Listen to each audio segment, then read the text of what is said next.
for today's text in the lectionary comes from a passage from Jeremiah. One of the reasons that this passage speaks to me is that it really deals with the question of what do you do when you're going through difficult times? What do you do when, in some cases, you've suffered heartache and loss? What do you do when some of your hopes and dreams have been upended and they are no longer available? What do we do when we find ourselves living in a situation that is filled with injustice? What do we do? How do we live? How do we go about our lives? How do we process that? In the text found in the 29th chapter of the book of Jeremiah, we find a letter that was sent by Jeremiah to those people who have been taken into exile. The kingdom of Israel, Jerusalem, had been conquered by a great empire. And many of those who were elite and who had special services and special skills to offer had been carried off, many a long distance away from their home to a foreign land. And they found themselves grappling with the question of what do we do now? How do we go about living? How do we go about what does the day-to-day life look like? And so starting at the first verse and then jumping to verse 4. This is the text of the letter that the prophet Jeremiah sent from Jerusalem to the surviving elders among the exiles, and to the priests, the prophets, and all the other people Nebuchadnezzar had carried into exile from Jerusalem to Babylon. Verse 4. This is what the Lord Almighty, the God of Israel, says to all those I have carried into exile from Jerusalem to Babylon. Build houses and settle down. Plant gardens and eat what they produce. Marry and have sons and daughters. Find wives for your sons and give your daughters in marriage, so that they too may have sons and daughters. Increase in the number there, in number there. Do not decrease. Also, seek the peace and prosperity of the city to which I have carried you into exile. Pray to the Lord for it, because if it prospers, you will too. The testimony of the saints. Thanks be to God. This was a devastating situation that the people of Israel had found themselves in. It was an absolutely devastating situation. Their world, their land had been conquered. The temple, the center of their religious activity, had been destroyed. Their homes had been destroyed. Everything that they knew of that they had placed so much confidence in lay in rubble. On top of that, they had been carried. I did not Google the distance between Jerusalem and Babylon, but considering that there were no airplanes or cars, it was a long way to have to walk by foot to get there. And they find themselves in a foreign land, and they've been compelled into the service of a foreign empire. What do you do when you find yourself in those circumstances? I can only imagine the pain and loss that many of them felt. There was just a sense of disorientation when your world is lost and when your dreams are gone, when we have a situation where maybe everything that we've been working for and hoping for, none of that's happening. There's a sense of disorientation and loss that comes from that. For many of these people, there was probably the loss that they probably had loved ones or family members who had lost their lives. People that they missed, people that they cared about. And so here they were, in a foreign land, and they were asked to be helpful. Nebuchadnezzar had put them to work. What do you do now? What do you do now? And as we read the text, part of the text of the letter, the theme that I wanted to take away for us to reflect on this morning is to thrive and bless. To thrive and bless. Sometimes it's just the nature of life that we find ourselves in difficult circumstances, and unfortunately, for many of us, we find ourselves in situations that we're not happy about. Where in many ways we've been robbed of the future, of the dreams that we had hoped for. Sometimes because of family upset and turmoil. Sometimes maybe it was a business or a job or career things that happened. Recently had a close friend who was laid off. A whole division of folks had nothing to do with that person's ability or their gift or their service. In fact, they had actually been commended for the work that they had done at the company, but that didn't stop them from being laid off at that time. What do we do when that's going on? Right now, when we look at the news, we see that there are something like 30 million refugees around the world, people who've had to flee their homes because of violence and war. What do we do? What do you do when there's an empire that commands you to go to work, to put yourself to service? For many of us as Christians, many of us have an idea of what the world should be like. An idea of what the world should be like as Jesus described, where the least of these are cared for. Those who are poor, those who are hungry, for immigrants, for just prisoners even. We have an idea of what society should look like. We have a society, many of us, an idea of a society in which no one has too much and no one has too little, as some of the early Christian communities have. We maybe have an idea of a society where those who had something to contribute often gave it so that those who really need it were able to have their needs addressed. In many ways, we find ourselves living in a society that doesn't align with those values. So how do we go about living in this time, in this place where we find ourselves? Well, one of the things that the prophet encouraged the readers to do is to keep on living. Don't give up doing the things of life. Go ahead and plant your garden, plant your trees, plant your fields. A garden is not just something that is useful, but in many ways it represents life. The garden actually represents food and the ability to feed ourselves, but with some of the planting that they were talking about, those things take a long time. In many ways, when we plant, we're actually looking towards generational things.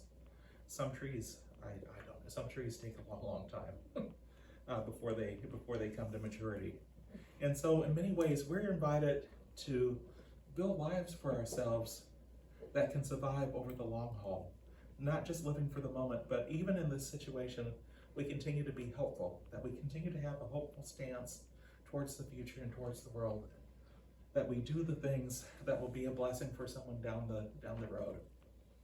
It's an old saying that perhaps some of you have heard, that they talk about the best time to plant a tree was 20 years ago. And the second best time to plant a tree is today. In many ways, I believe what this text is saying is to go ahead and plant the tree. Mm-hmm. The trees that they had planted in Jerusalem, those were gone. They weren't going to see those trees anymore. But where they are, they could plant a tree today. We've been encouraged to find ways to thrive. In the ancient world, the idea of having a family and having children, for that culture and that society really meant prosperity. It meant doing well. That's what having a family and having children meant to them. Mm-hmm. For some of us, it may mean that. It may not mean exactly the same thing to us. But in terms of what it symbolized, the whole idea that we wanted to encourage the next generation to also thrive, that they would actually be able to marry and to have children. In other words, what it's telling the next generation is that we want you to thrive, to do well. Whatever it means for you to prosper, whatever it means for you to have a good and vibrant life, we want you to be about that. We want you to be about that, to embrace whatever opportunities that are in front of you, whatever blessings that are available, whatever opportunities that you have, whatever work and effort that you can make to help build a bright, beautiful future for yourselves. This text is encouraging us to embrace that. One thing that I believe that the gospel is that the gospel is good news, is how it translates. And the gospel is good news for all of us. And I believe that it's not just for something after we die. I believe that the gospel is good news for us here and today, in this moment, in this time and place. So recognizing the pain, recognizing the loss, recognizing the hardship, we don't deny any of those things. Nevertheless, where we find ourselves, where we open up our eyes, we make a decision that we are going to live, that we are going to thrive, that we are going to engage in these sorts of activities that help to build a better future for ourselves, to build a better future for our families, to build a better future for those who are around us. We are to thrive. And on top of that, it's not just to be for ourselves, The second part of this is to bless, that we're called to be a blessing to the larger society around us. It doesn't matter if this world in which we live is not governed by the values that we hold dear. That matters not. We are called to find ways to be a blessing to that world. So many of the people and some of my favorite stories are about people who lived and worked in exile, whether it was Daniel or whether it was Shadrach, Meshach, and Abednego, those folks who were living and working in exile, and they were balancing being a blessing to the land in which they worked with standing up and continuing to be faithful to the values that they held dear, that they were finding a way to do both simultaneously. But if push came to shove, they knew that they were going to stand for the values that they held dear. That's right. Well, I think that's the challenge for each of us. How do we go about being a blessing in this time and place? For Open Door, part of what that's meant is that we're not a huge church, as you can see. But part of what that's meant is that we've gathered together with all sorts of other people of goodwill in this community. There's an organization that happens to be called Working Together Jackson. There's similar organizations by different names in many communities across the country. And what we've done is we've come together across race, across class, across religion, and largely across politics to find a way to focus on the things that are important to all of us. We've come together to work and help promote job training, leading to living wage employment. We've come together to promote policies that would help to fix our broken infrastructure. Not long ago, many of us were without water because the water systems had broken down and become not functional. We have done things to work together to try and make education, public education, more useful. A few years ago, our public schools in this area were listed as failing, and they were in danger of a takeover. And so working together with a lot of people, we were just a small part of that, but we were a part of it. Yes, Working together with a lot of people, the schools have actually moved from failing status to just above failing status to C status, which is still a long way from A status. but it's tangible progress. Amen.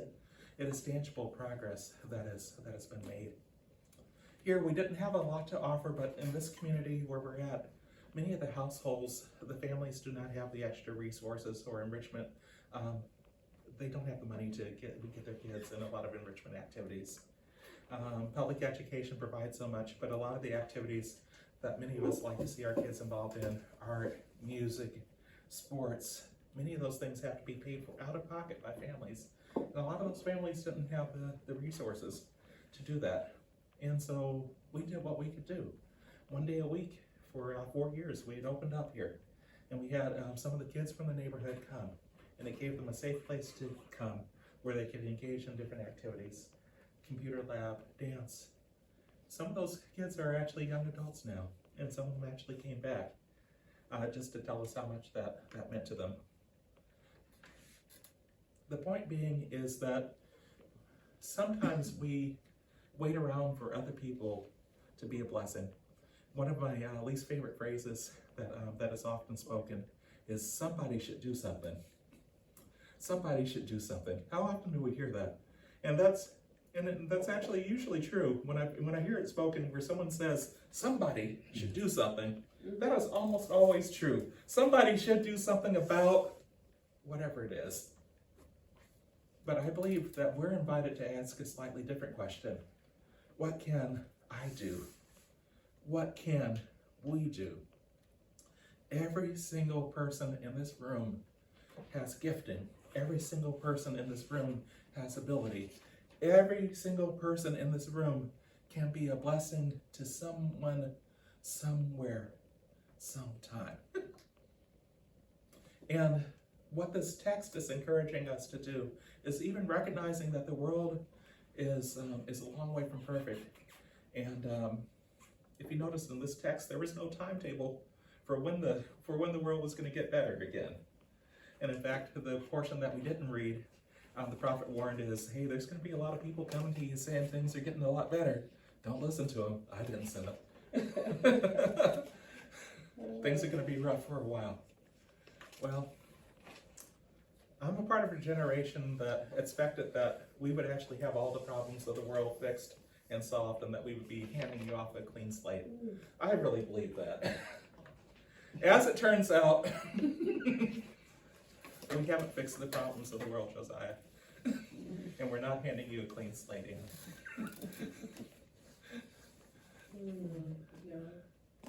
So, as you've come of age, we invite you to participate in the work of being a blessing.